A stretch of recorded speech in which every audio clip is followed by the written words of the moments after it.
ఎదురుగా ఎంతసేపు ఎప్పుడైనా కూర్చుందా ఇది అద్భుతమే మిరాకిల్. అమ్మ రెడీ చెయ్యేదే ఆడపిల్ల ఆడపిల్ల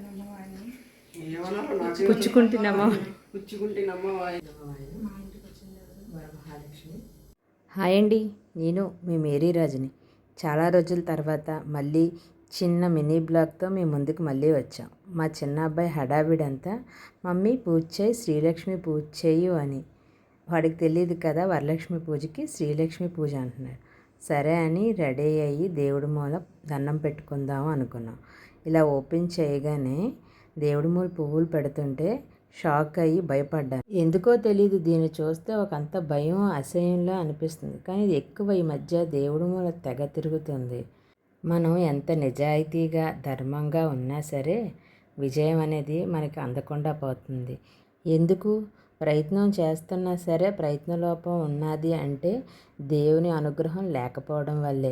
నువ్వు చక్కగా మనసులో తలుచుకుని దేవుడికి పువ్వు ఫలం పెట్టు, జరగాల్సిన దేవుడే చూసుకుంటాడు, అనుకున్న కార్యాలు జరుగుతాయని మా పక్కింటి ఫ్రెండ్స్ మాత్రం తెగ ఎంకరేజ్ చేశారు. వాళ్ళ ప్రోత్సాహంతో నాకు ధూపం అయితే ఈ బొగ్గులతో వేయడమే ఎక్కువ ఇష్టం. నేను దేవుడి మూల పళ్ళు ఫలంతో నింపేసరికి బొగ్గులు రాజుకుంటాయి కదా. నేను ఈసారి అయితే మాత్రం పలహారాలు ఏమీ వండలేదు. అమ్మవారికి ఎంతో ఇష్టమైన పాలలోనే చిన్న చక్కెర వేసి నైవేద్యంగా పెట్టాను. ఈ విధంగా నా పూజ కంప్లీట్ చేసుకునేసరికి మా పక్కింటి వాళ్ళు కూడా రెడీ అయ్యారు. వాళ్ళు హెల్ప్ చేయడానికైతే పిలిచారు. నేను మన ఇంట్లో దీపం పెట్టుకోకుండా ఎక్కడికి వెళ్ళకూడదు కదా, అందుకనే నాకు తోచిన విధంగా వచ్చిన విధంగా దేవునికి దీపము నైవేద్యము పెట్టి పూజ చేసుకొని వాళ్ళకి సహాయం చేయడానికైతే వెళ్ళాను. ఈలోగా వాళ్ళు పొద్దున్న 2:30కే లెగిచి పక్కింటి కృష్ణ గారు అయితే బాగా దేవుణ్ణి అలంకరించేశారు. పీఠం అది రెడీ చేసి కృష్ణ గారికి రూపు పెట్టారు. వాళ్ళకి రూపు వచ్చంట. ఆ విధంగా రెడీ అయిన తర్వాత ముందుగా తులసమ్మ దగ్గర పూజ చేసి పూజ అనేది స్టార్ట్ చేశారు. పార్వతి గారికి ఏమో కలశం అంట, కలశం పెట్టారు. నేను ఈ సంవత్సరం అయితే ఇలా 2 రకాలుగా పూజలు చూశాను. తిను కలశం పెట్టి చేశారు, వాళ్ళు రూపు పెట్టి చేశారు అంతే. తిను కూడా తులసమ్మకి దీపం పెట్టి పూజ అనేది మొదలుపెట్టింది. తిను మొదలుపెట్టేసరికి కృష్ణగారి పూజ మొత్తం అయిపోయి తాంబూలాలు కూడా ఇవ్వడానికి రెడీ అయిపోయారు. ఈలోగా పార్వతి కథ వింటే మంచిదని నేను పిలిచింది. మొదటిసారి నేను కూర్చొని పూజ చూడడం, కథ వినడం ఇదే తొలిసారి. తను పూజ అంతా అయిపోయిన తర్వాత దేవునికి నివేదన ఇచ్చి భర్త దగ్గర అంటే అన్నయ్య దగ్గర ఆశీర్వాదం అది తీసుకొని తను తొలి వాయినం అయితే నాకే ఇచ్చింది.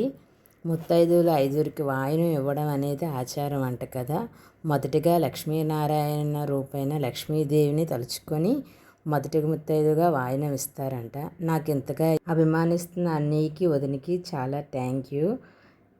ఇక్కడ వాయినం అందుకున్న తర్వాత దేవునికి లక్ష్మీదేవికి దండం పెట్టుకొని కృష్ణగారి దగ్గరికి వాయినం తీసుకోవడానికైతే వెళ్ళాను. తర్వాత లక్ష్మీ ఆంటీ గారు కూడా పిలిచారు. అక్కడైతే వీడియో తీయడం అయితే కుదరలేదు. నేను ఈసారి అయితే 3 దగ్గర నాకు వాయినం అయితే అందింది.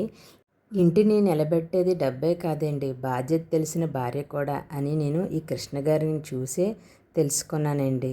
నిజంగా కృష్ణగారికి కూడా ఎంత బాధ్యతగా ఇల్లు నడిపారా ఒక మగతోడు లేకుండా అనిపించింది.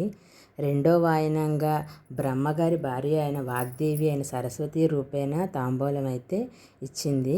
మూడవది పరమేశ్వరి భార్య అయిన పార్వతీదేవి గారి గౌరీ రూపంగా మన బషీర్ ఆంటీ గారికి ఇచ్చారు. ఆంటీ గారు కూడా పిల్లగానే బాగానే వచ్చి తాంబూలం అనేది అందుకున్నారు. చూసారా, 4వ ముత్తైదువైన మన ఇంద్రుని భార్య శచీదేవి రూపేణ వచ్చారు. అదృష్ట దేవతగా భావించి ఈ తల్లికైతే 4వ వాయినం ఇవ్వడం జరిగింది. భార్యాభర్తల అనురాగానికి ప్రతీకగా చెప్పే మన్మధుడి భార్య రతీదేవి రూపేణ 5వ వాయినం కృష్ణగారు అయితే అందుకున్నారు. ఈ విధంగా అయితే పార్వతి తాంబూలం ఇచ్చి దంపతి తాంబూలం తీసుకోవడానికి కృష్ణగారి ఇంటికైతే వెళ్ళింది. ఈ విధంగా మా కాలనీలో అయితే నేను మొదటిగా ఈ వరలక్ష్మి వ్రతాన్ని ఇలా చేయడం జరిగింది. సంధ్యాదీపానికి మా ఇంటికి కూడా ఒక ముత్తైదు వచ్చిందండి, పెద్ద అతిథే వచ్చింది. అనుకోని అతిథిగా వచ్చింది. అన్నీ కూడా తనకు అనుకూలంగా కూడా జరిగాయి. నేను పిలవలేదు కదా, పిలవకుండానే నా ఇంటికి వచ్చిన మహాలక్ష్మిగా భావించి నా దగ్గర ఉన్న వాటితో చక్కగా తను అలంకరించుకుందండి. మా చిన్న అబ్బాయి అన్నట్టు శ్రీలక్ష్మి పూజ చేయి, శ్రీలక్ష్మి పూజ చేయి అన్నట్టు చక్కగా అడిగి మరీ కోను అవన్నీ కూడా పారాని అది ఎంత బాగా పెట్టించుకుందో. ఈ చిన్నపిల్ల నేను చేసిన ప్రతి అలంకారానికి కూడా సహకరిస్తూ ఎంత బాగా కూర్చొని ప్రతిదీ స్వీకరించిందో. నిజంగా శ్రీ మహాలక్ష్మి అన్నందుకు మహాలక్ష్మిలాగే నేను ఇచ్చిన ప్రతిదీ స్వీకరించి వాయినం కూడా బాగా అందుకుంది. ఏదేమైనా అనుకోకుండా జరిగిన ఈ పూజకి నాకు చాలా సంతోషంగా అనిపించింది. ఎందుకో నా జీవితంలో జరిగే చిన్న చిన్న మూమెంట్స్ మీతో పంచుకోవాలనిపించి నాకు ఒక స్వీట్ మెమొరీగా కావాలని ఈ వీడియో అయితే తీయడం జరిగింది. కానీ వరలక్ష్మి పూజ చేసుకున్న ప్రతి ఒక్కరికి కూడా ఆ లక్ష్మీదేవి ఆశీస్సులు ఇలాగే ఉండాలని కోరుకుంటున్నానండి. ప్రతి ఒక్కరికి ఆ లక్ష్మీదేవి కృపా కటాక్షాలు సిద్ధించాలని మనస్ఫూర్తిగా కోరుకుంటున్నాను. నా మంచి కోరి చెప్పే ప్రతి ఒక్క విషయం నాకంటూ మిగిలిన స్నేహితులను కూడా ఈ ఎలమంచులు ఇచ్చిందండి. ఈ విధంగానే లైఫ్ లాంగ్ కూడా నా శ్రేయస్సు కోరుకుంటారని ఆశిస్తున్నాను. నా శ్రేయస్సు కోరుకునే ప్రతి ఒక్కరికి కూడా ఈ పండగ సందర్భంగా కూడా చాలా కృతజ్ఞతలు చెప్తున్నానండి. నాకంటూ వెన్నుతట్టి నన్ను మనస్ఫూర్తిగా ప్రేమించే మనుషులు నా చుట్టూ ఇంతమంది ఉంటారు అని నేను అనుకోలేదండి. Thank you for watching.